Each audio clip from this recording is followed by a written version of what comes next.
Welcome to the Poor Man's Gourmet Kitchen, where we share gourmet recipes at a low-budget wonder. Now check this out. You want to start out with a good pork shoulder or butt roast, and then hit it with a little bit of liquid smoke and rub that in everywhere with your hand. Then come back over it with some Hawaiian sea salt and press that in real good. Throw it in the oven here, and you're going to bake at 200 degrees for 15 hours. And when you're done, it should look something like this. Then by fork, you can just pull it all apart and shred it into small pieces. Now in a small pan, I'm going to drop in some black beans, and I'm going to cook this over medium heat for approximately 10 minutes.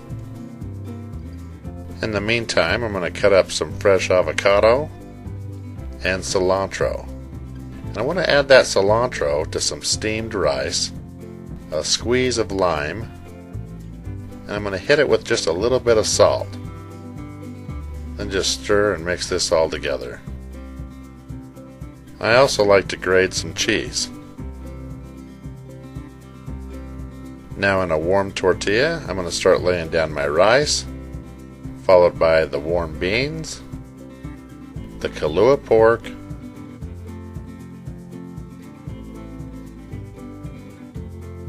lay in that sliced avocado, then the cheese, then the fresh salsa right over the top, and I like sour cream in there as well. And just fold in the sides, fold the flap over, and roll it straight through. Now let's cut it in half so you can get a good look at it.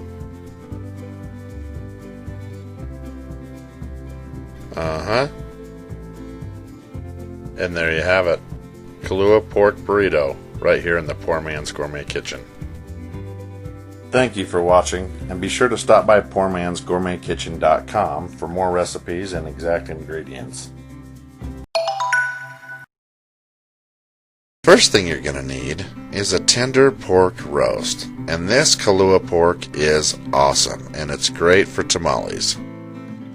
I'd also like to recommend my homemade red chili sauce, and the recipes for both of these are going to be included at the end of this video and the description below. Then you're going to want to soak your corn husks in some warm water for at least 30 minutes, and this is a very important step. Without these, you're not going to be able to take shape in your tamales. Now here I've got a couple cups of masa. Once you loosen that up, you want to drop in a little bit of baking powder and a little bit of salt to give it some flavor. Just give that another quick mix. Then you want to drop in a cube of butter or some lard in the equal amount. Then once your mixture's all put together, you can go ahead and start the next step. Just slowly add a few cups of chicken broth until the consistency gets real smooth and pasty.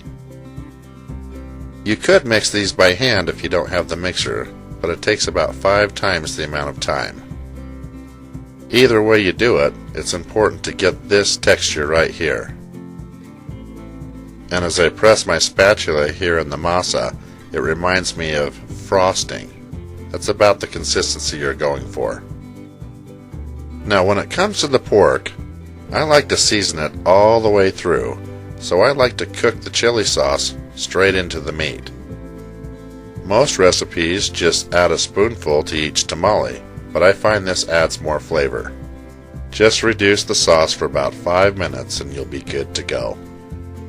Now once the corn husks are reconstituted, you want to pay attention to the size and use about 2/3 of it to spoon in your masa.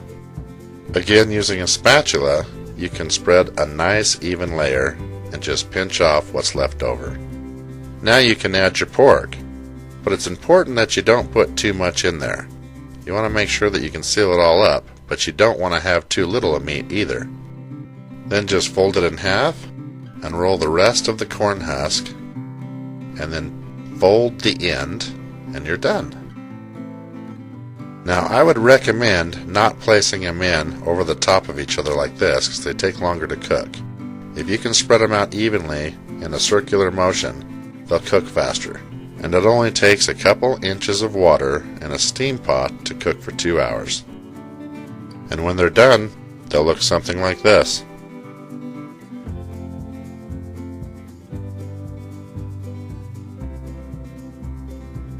Now look how tender this is.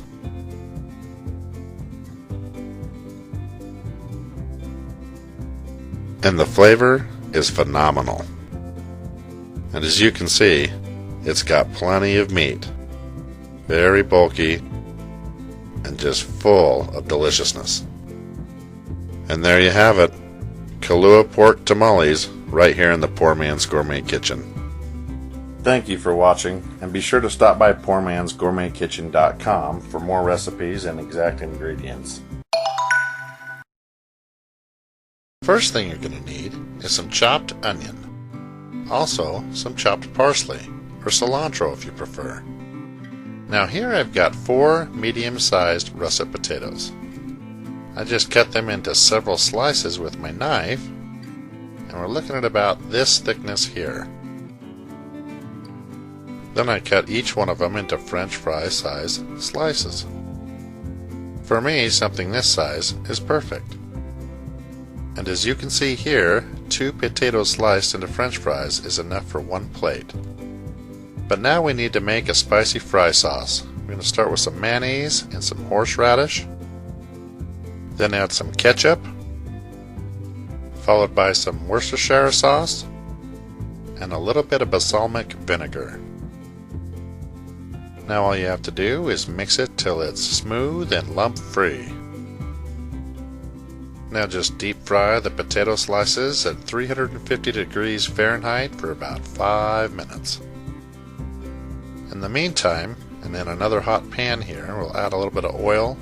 We'll toss that onion right in there and start sauteing this until it achieves a little light brown color. It'll only take a few minutes and a few tosses and turns here till it looks something like this. Then you want to add your pulled pork. Now if you know anything about this, you know it takes hours to cook to get nice and tender so you can pull this apart. That's why I'm using my Kahlua pork recipe. This stuff is just fall off the bone tender. But another option is my oven baked ribs recipe. And it doesn't matter which one you choose because they're both full of flavor and they're both very tender. They're also both located in the description below and at the end of this video.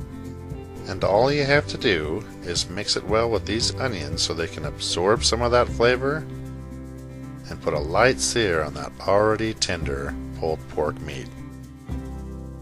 Now you want to take it off the heat and just set it aside and pull your French fries and immediately add them to another bowl that you can shake some salt over the top and toss these, and take advantage of the heat here when you plate, because you're going to want to top this with some grated cheese and let that melt down on there right before you top it with that pulled pork and sauteed onions.